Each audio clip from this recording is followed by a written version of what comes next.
it's Pollyanna Blanco back here in the garden, one of my favorite spots in Cozumel, Mexico, amongst the trees and the birds and the little geckos and the little iguanas and the breeze.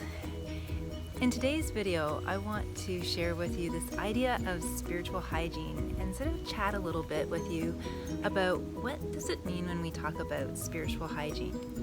Because in my own journey, I've come to discover how important and valuable it is to have some awareness of that and understand in my own way how that looks in my own everyday life. Like what tools and techniques can I use to feel spiritually cleansed so that I can get the most from my journey and feel safe and feel like I'm tuning into really high vibrational energies.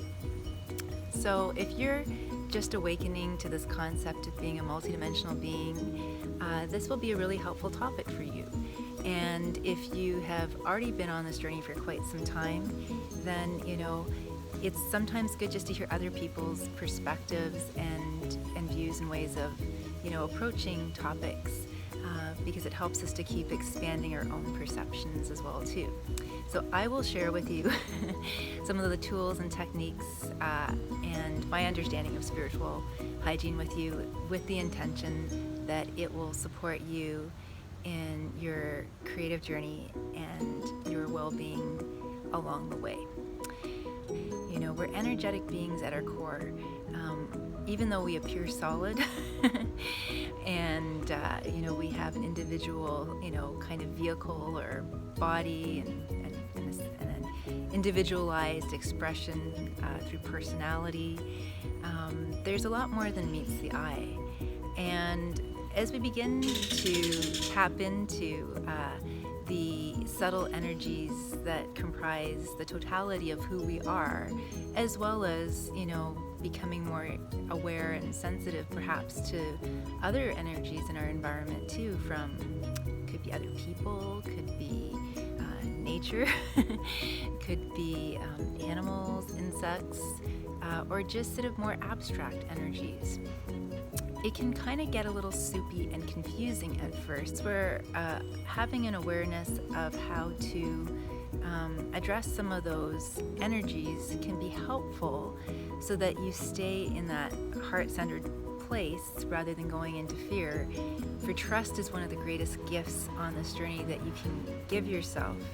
And again, while fear on a very 3D functional level can tell us not to put our hand on a hot stove, and that is a good application, I guess you could say, of fear. It's sort of a survival instinct. When we are holding that intention to connect with higher vibrational energies and expand into those more subtle realms of awareness, staying in fear can actually keep us stuck, or inadvertently can, even without us realizing it, attract in unwanted energies that and perceptions even that can create an impression that tells our that our ego self tells us that we should just shut down and say no more of this for me, which ultimately removes those dimensions, that richness from your life experience, that if you were able to do a few simple things to sustain that feeling of safety and trust, your life would be so much more enriched by being open to it. Okay, so there's that word open. When we're talking about psychic energies and being curious, one of the most practical things I can say is that we want to have the intention to both, with our chakras, open them, close them, but there's a midpoint in between. We can open them and then contain them, which doesn't mean to fully close them. When we contain them, it's like we pull the energy back into ourselves, which means we still have access to the information coming in through our energy centers in our body. And this is helpful because it allows us to be conscious co-directors with the universe, if you will, about how we're sending our energy out and how we're receiving it in return from our environment.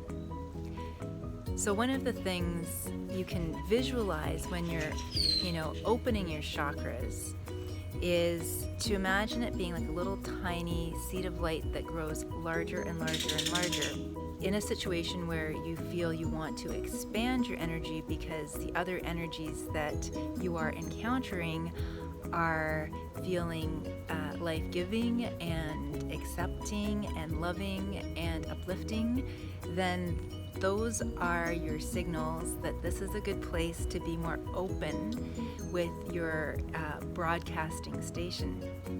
If you find that the opposite is happening and you are feeling energies coming at you that are creating a sense of confusion within you. In other words, one moment you're feeling, all right and kind of in flow. And then all of a sudden a thought enters your mind or an emotion surfaces that seems out of place to the situation. That's your first signal that the energy that you're picking up on is not from you. It's from outside of you.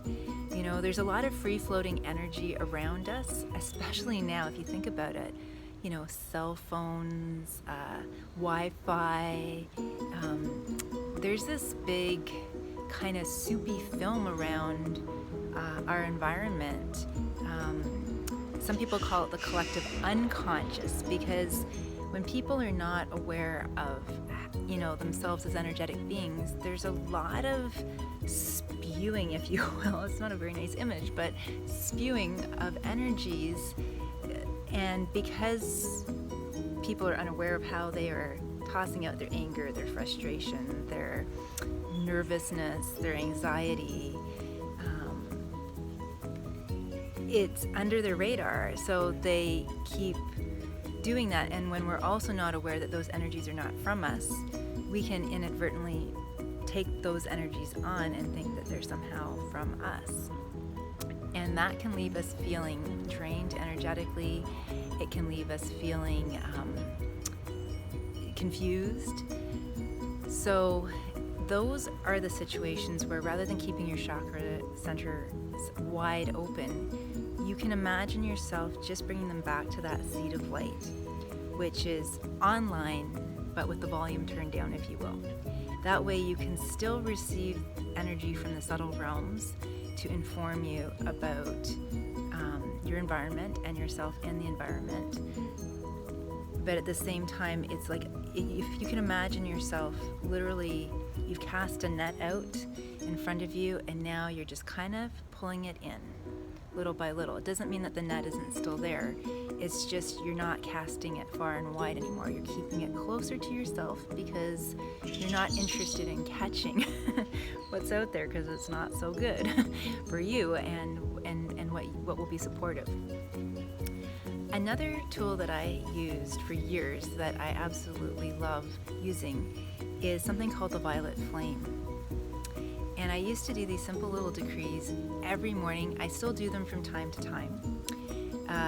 All you have to do is get yourself into a relaxed state, and the best way, in my humble opinion, to do that is to place your hand on your heart and if you take a few deep breaths in and out, and just allow your breathing to slow down.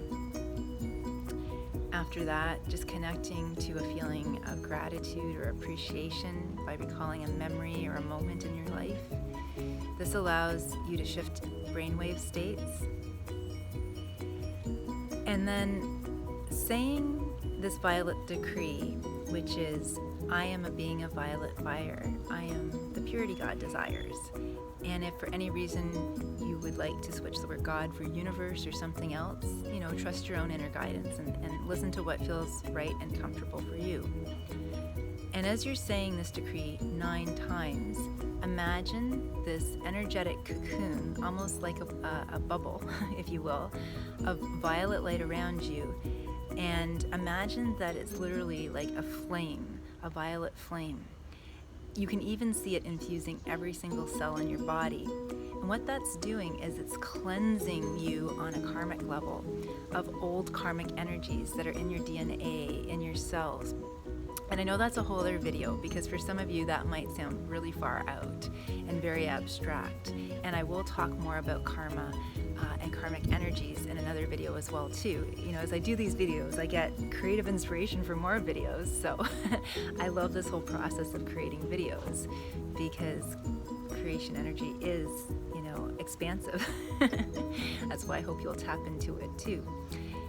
So going back to my point about the violet flame and how it cleanses karma, what I can say for now simply is that, you know, there are many different understandings of karma, and my understanding of it is very non-dogmatic.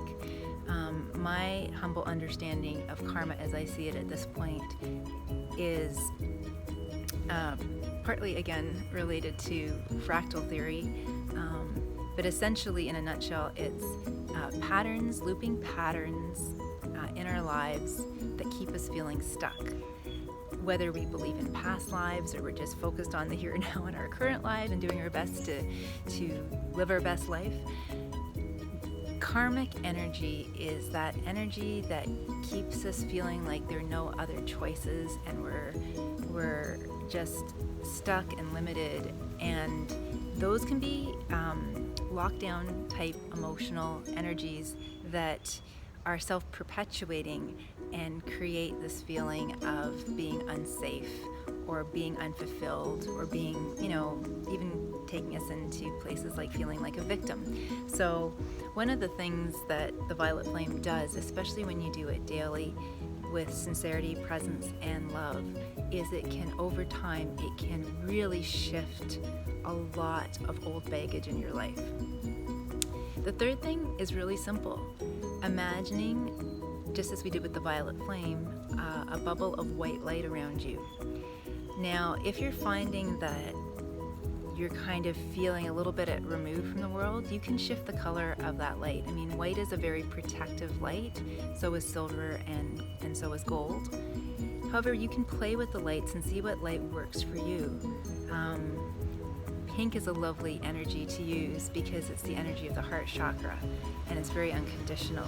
And so while it calls in high vibrational energies, it's also a very warm energy, and an energy that will draw certain people to you who, even if they're not at that point where they're consciously aware of it, will be their best selves in your presence without understanding necessarily why. So these are a few tools and techniques to help you keep your energy clean, help you feeling safe, so that you can trust as you open to the subtle realms and your higher self and divine guidance, and let it be a wonderful journey and exploration of just how expansive you truly are. And with that, I'm going to close and say thank you for watching. I hope you took something away from it that will help you on your journey in the Catch Aking. Namaste. Be well. Wishing you infinite creativity, infinite creative inspiration, blessings and abundance. Be well. Love and light.